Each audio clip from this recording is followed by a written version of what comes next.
¿Qué tal? Muy buenas noches, yo soy Genaro Lozano y esto es Punto y Contrapunto de martes, ya estamos de regreso. Ya pasó un año desde que Emilio Lozoya fuera extraditado. El exdirector de Petróleos Mexicanos de Pemex es acusado de recibir pagos ilegales de Odebrecht y de Altos Hornos de México, pero se apegó al criterio de oportunidad para colaborar con la Fiscalía General de la República. En este año ha trascendido que Lozoya involucró a figuras políticas y expresidentes que supuestamente sabían o que participaron de estos sobornos, pero hasta ahora no ha habido mayores consecuencias. Lozoya nada de muertito o los tiempos legales son complicados. Y hace una semana la jefa de gobierno de la Ciudad de México, Claudia Sheinbaum, anunció cambios en su gabinete y el senador de Morena, Martí Batres, dejó el Senado para incorporarse como el nuevo secretario de gobierno en la ciudad. Batres se ha reunido con los próximos alcaldes y alcaldesas de oposición que se habían quejado, por cierto, de que la jefa de gobierno no les había recibido. ¿Qué implicaciones tienen estos ajustes en el gabinete de la doctora Sheinbaum? ¿Cuál es el papel de Martí Batres? Veremos qué opina la mesa de este y de otros cambios. Desde hace 62 años, cuando Fidel Castro llegó al poder tras derribar a la dictadura encabezada por Fulgencio Bautista, el lema era Patria o Muerte. Desde hace una semana, con el lema Patria y Vida, las y los cubanos que reclaman mejores condiciones de vida han tomado las calles mientras el régimen cubano les acusa de contrarrevolucionarios. Terminó la hora del castrismo, todo es culpa del bloqueo que Estados Unidos impuso hace 6 décadas. ¿Qué está pasando con las reacciones internacionales? Conoceremos las posiciones de las y los panelistas de esta noche. No te vayas, que ya empieza Punto y Contrapunto, ya estamos de vuelta.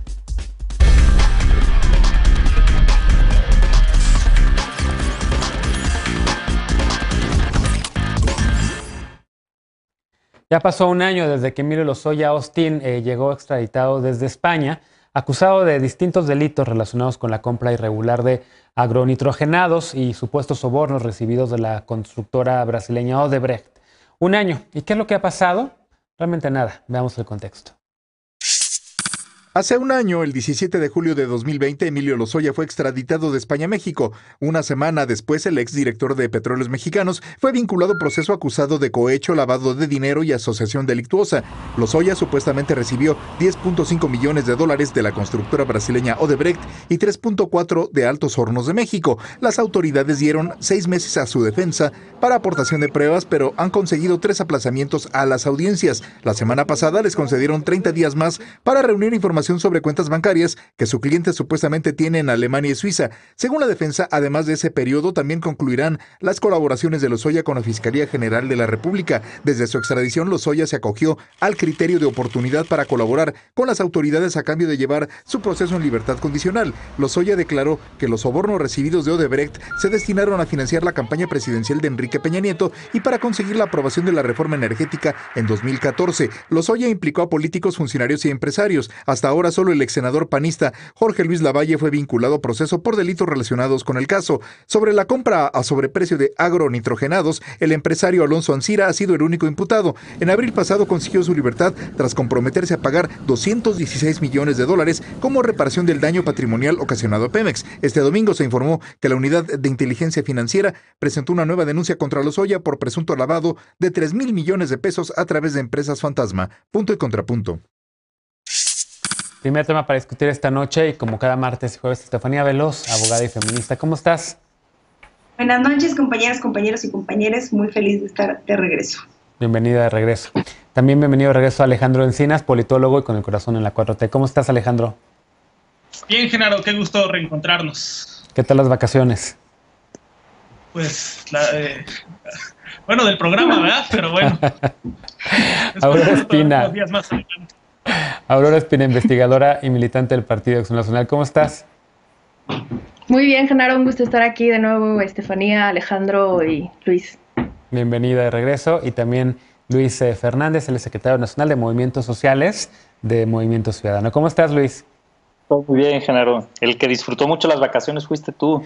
Muchísimo, la verdad. Que ya ni me recuerdes que quiero que me regresen a las vacaciones, pero bueno. Saludos a todos y todas. Me da mucho gusto estar de regreso también aquí con ustedes. Y empezamos con este tema que habíamos dejado un poco en el tintero porque parecía que no pasaba nada, digamos, ¿no? Pero ahora la Fiscalía pues lanza estas nuevas acusaciones contra Emilio Lozoya. Pero sigue habiendo mucha expectativa en torno a qué es lo que va a pasar con este tema, de si vamos a ver o no a personas pues prácticamente siendo enjuiciadas y halladas como culpables y funcionarios de alto nivel por este tema de Odebrecht. ¿Cómo lo ves? Me quedo contigo, Luis, y voy para atrás.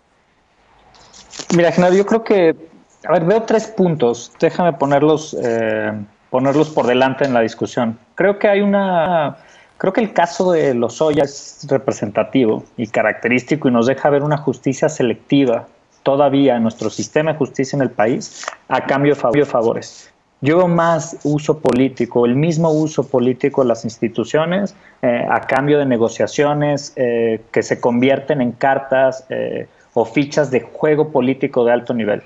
La Fiscalía General de la República, a pesar de una supuesta autonomía, sigue siendo utilizada como instrumento político y lo vemos con casos como el de Lozoya. A mí me preocupa mucho que esta administración no combata la corrupción de manera estructural y se quede otra vez con esta teoría de los peces gordos o con esta expectativa de los grandes personajes que te permiten mandar un mensaje de vez en vez a lo largo de tu gestión gubernamental, simulando que estás combatiendo la corrupción.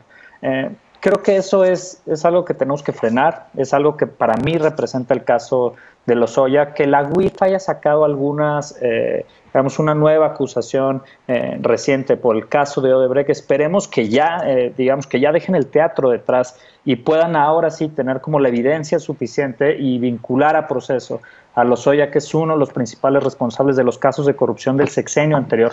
Creo que eso mandaría un gran mensaje para el país, para la ciudadanía, de que la corrupción puede efectivamente combatirse de manera adecuada, pero no por el caso Lozoya, sino por el fortalecimiento institucional que esté detrás.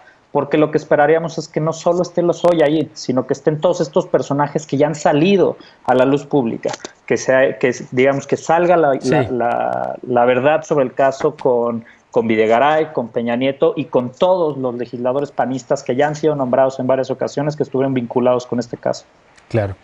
A ver, Aurora, ¿cómo ves tú también este tema? En efecto, sobre todo también ha habido pues muchos cuestionamientos, muchas críticas por parte de partidos de oposición, de que en efecto parece que nada está pasando con este caso, ¿no? Y hay quien lo está incluso también ligando al tema de la consulta, no consulta, del juicio o no juicio a los expresidentes que tendremos el próximo 1 de agosto. Sí, pues no pasa nada con este y con los demás casos de corrupción que se supone que están en la mesa. Y al final de cuentas, esta es la comprobación del pacto Peña Nieto-López Obrador, donde se consolida el primor y donde se queda en total impunidad toda esta resolución de estos casos de corrupción. Porque, bueno, al final de cuentas hay que recordar, Lozoya es un delincuente confeso que está en libertad y que al final de cuentas, pues sí, se está procediendo judicialmente contra todos los que él dice, pero solamente porque él lo dice, no porque se estén llevando a cabo las medidas debidas para dar seguimiento al caso. Y en este sentido, pues también es evidente que para el presidente López Obrador y su gobierno, pues la justicia no se aplica igual para todos los casos y es más bien dicho un juego de conveniencia política. Y retomando lo que decía Luis Fernando, pues sí tiene que ver completamente con este uso político de las instituciones de justicia y del Estado para llevar a cabo pues este tipo de acciones. Y al final de cuentas también creo que deja muy en claro y pone sobre la mesa pues el gran fracaso que ha sido esta estrategia de combate a la corrupción por parte del gobierno del presidente López Obrador, porque a 3 años de que llegara a la presidencia de la República seguimos sin tener resultados concretos en ninguno de los casos y particularmente en este que es el gran caso icónico que se ha utilizado mediáticamente, políticamente, y que al final de cuentas pues seguimos sin encontrar una solución al respecto. Y creo que por el contrario somos testigos de una corrupción que es corregida y aumentada y finalmente pues nos termina confirmando que la premisa de este gobierno es mentir, robar y traicionar nuevamente. Entonces pues yo creo que hay muchas cosas que quedan como preguntas al aire de saber si en los 3 años que restan de su gobierno, pues realmente se van a poner a trabajar en el tema de corrupción o simplemente vamos a seguir escuchando una narrativa sobre lo que es la lucha al combate a la corrupción, pero con 0 resultados. Bien. ¿Cómo lo ves, Alejandro, contrapunto a las opiniones de Luis y de Aurora? Sí, yo tengo una apreciación contraria a esta idea de que no ha pasado nada. Al contrario, creo que ha pasado mucho.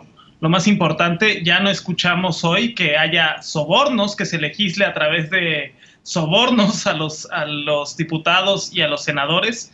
Ya no estamos en un proceso de desmantelamiento de la industria energética nacional, sino por el contrario, en un proceso de recuperación, de anteponer el interés de la nación por encima de cualquier otra cosa. Me parece también que en este año el miedo ha cambiado de bando y aquellos que se creían casta, divina y seres intocables, pues ahora ya se dieron cuenta que no están por encima de la ley y que tienen que cumplirla, y pues vemos que incluso hay hasta personas prófugas que se fugan del país, que buscan refugio en algún país donde no haya tratados de extradición, porque sí, efectivamente, el miedo ya cambió de bando y no hay este ánimo de seguir conservando el pacto de impunidad que prevaleció durante los sexenios del PRI y del PAN. Me parece que también hay una recuperación importante del desfalco que implicó toda esta trama de Odebrecht y de corrupción entre Pemex y privados, como que el desfalco de agronitrogenados, esta empresa que compró el Estado, que era a costas chatarra, pero como si valiera oro, bueno, ya se está recuperando ese dinero, esos ingresos, y efectivamente creo que la investigación de la Fiscalía nos gustaría, desde luego, que fuera más rápido, pero no habría que precipitarse, mejor que se armen bien las carpetas, bien los expedientes, y no sucumbamos a los tiempos mediáticos ni a este enfoque de hacer un proceso que se resuelva en los medios de comunicación y no en los tribunales. Al contrario, que haya pruebas como las que condujeron al senador Lavalle, tampoco es que no haya nadie, al senador Lavalle, que fue una pieza muy importante en todo este entramado de corrupción, sí, que haya pruebas contundentes para que haya sentencias firmes. Veloz, ¿cómo ves este tema? Debe ser difícil para Aurora hablar de primor cuando fue su partido el que estuvo en la boleta con el PRI y hablar de que no se combate la corrupción cuando es un senador del PAN el principal señalado en los sobornos, como decía Alejandro hace un momento. Hay que aclarar que los procesos penales son largos y son exhaustos y son cansados, y las personas que tienen algún familiar atravesando un proceso penal se los pueden decir, y esto no se escapa de eso. Creo que empezamos hablando de que la UIF había abierto otra investigación y había denunciado a Lozoya por otro caso, y estos suman 6 ya denuncias desde la UIF, que por cierto la UIF el año pasado, en lo que va del 2020, fueron 129 denuncias por casos de corrupción y de lavado de dinero, así que decir que no se combate a la corrupción y que no se investiga, pues me parece una declaración muy a la ligera.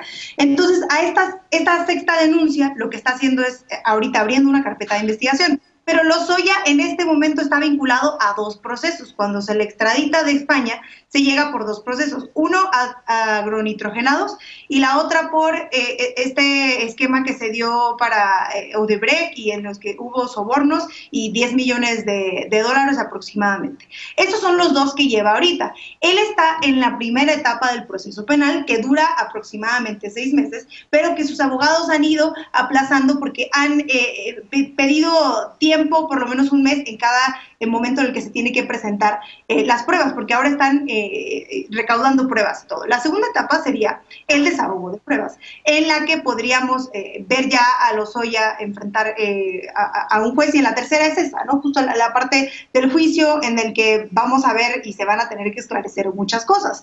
Esto puede llevar mucho tiempo, ya lo hemos dicho en esta mesa que puede llevar mucho tiempo, y que ahora estamos en la primera etapa. Creo que ahora lo importante sería lo que se va a recaudar a partir de esta sexta denuncia que tiene la unidad financiera financiera de investigación respecto a esto, en el que se han encontrado otras cosas, en el que se ha encontrado más dinero y en el que hay muchas otras personas implicadas. Yo no diría, siendo la oposición, que no va a pasar nada, al contrario, si yo fuera de la oposición o estuviera defendiendo a la oposición, estaría muy nerviosa de que alguna persona o algún pez gordo de la oposición sí fuera señalado, y creo que ahí es donde entra el miedo de, ay, pero ¿por qué persiguen a estos y pueden perseguir a otros? No, es que creo que la parte importante del caso de Lozoya es esa. ¿Qué tuvo que declarar Ancira? ¿Hacia dónde llevan estos caminos de corrupción que no son menores, que no son entramados menores, y que si bien es un senador, que no es menor ser un senador de la República, pues habrá otras personas implicadas? No es el final de este caso. Pasan muchas cosas y yo creo que nos vamos a ver las caras próximamente cuando tengan que comerse las palabras de decir creo que no pasó nada con el caso Lozoya, porque va empezando y se va a poner muy interesante todavía. Va empezando, pues ya lleva más de un año, ¿no? Lozoya. ¿Perdón? De acuerdo a los tiempos penales, está en la primera etapa. que no depende del gobierno federal, sino Poder Judicial. Bien. Luis. Sí, yo solo subrayar, Genaro, creo que hay una desigualdad muy profunda en el proceso y esa desigualdad responde a que Lozoya está negociando políticamente y a que tiene dinero contra los casi 100,000 personas que están en proceso esperando una sentencia y que están en prisión. Creo que si vamos a pensar en una reforma al sistema penal o pensar en justicia para estas personas que menos tienen, deberíamos estar pensando en cómo resolver rápido los casos de todos esos 100,000 procesados, aunque este caso dure mucho más, pero que llegue la justicia para este. El tema es que la desigualdad en este caso se siente a través de los privilegios que le dan a Lozoya, esta administración. Bien. Adelante, veloz, rapidísimo, porque nos queda pausa. Claro, ha sido la Cuarta Transformación y ha sido este gobierno y sus legisladores y legisladoras las primeras en señalar que el Poder Judicial está sentado en sus laureles, permitiendo que haya privilegios, permitiendo que haya gente 10 años sin tener todavía sentencia, permitiendo todas estas cosas, pero también es la oposición la primera en decir, oye, estás atacando al Poder Judicial cuando estás criticando todo esto que creo que está mal, y ahí sí coincido mucho con Luis. Eso es falso. Bien. Rapidísimo, escucho a Aurora y también veo a Alejandro. Aurora, adelante. Bueno, a ver, este argumento que hacía al último Estefanía es falso, ¿no? O sea, es esta cuestión de que porque se haya, o sea, no está mal que se haga una reforma al sistema judicial, al contrario, lo que queremos es que las instituciones mejoren. Lo que no está bien es una intromisión donde se vulnere la división de poderes, eso es lo que se denuncia. Entonces, decir que ese es el intento de la oposición, pues es completamente falso, y al contrario, lo que se busca es que se procesen todas las personas que se tienen que procesar por el incumplimiento de las normas y por casos de corrupción en todos los casos. No es que sea diferente el caso Lozoya y que se trate diferente a las personas que estuvieron en el gabinete y que tienen propiedades o casos de corrupción y que al final de cuentas pues nunca les llegue la justicia, ¿no? 20 segundos, Alejandro, porque nos tenemos que ir a pausa. Se admitió que Lozoya se llegara al criterio de oportunidad porque se comprometió a algo que es de mayor interés público, que es conocer toda la trama de corrupción y esto permitir llegar realmente hasta los máximos niveles, a los peces gordos. Entonces, Lozoya tiene que aportar esta evidencia, no basta con sus dichos, sino que tiene que aportar evidencia para conformar un expediente contundente. Si no aporta esta evidencia, pues tendrá que suspenderse estos criterios de oportunidad. Bien, hacemos una pausa porque estamos ya más de 2 minutos arriba del tiempo. Al regresar, el gobierno de la Ciudad de México está estrenando secretario de gobierno. Se trata del senador Martí Batres, quien deja el Senado, pide licencia para incorporarse al gabinete de Claudia Sheinbaum, quien anunció también otros cambios recientemente. ¿Cuál lectura o qué lectura le dan los panelistas a estos ajustes? Regresamos a Punto y Contrapunto, no te vayas.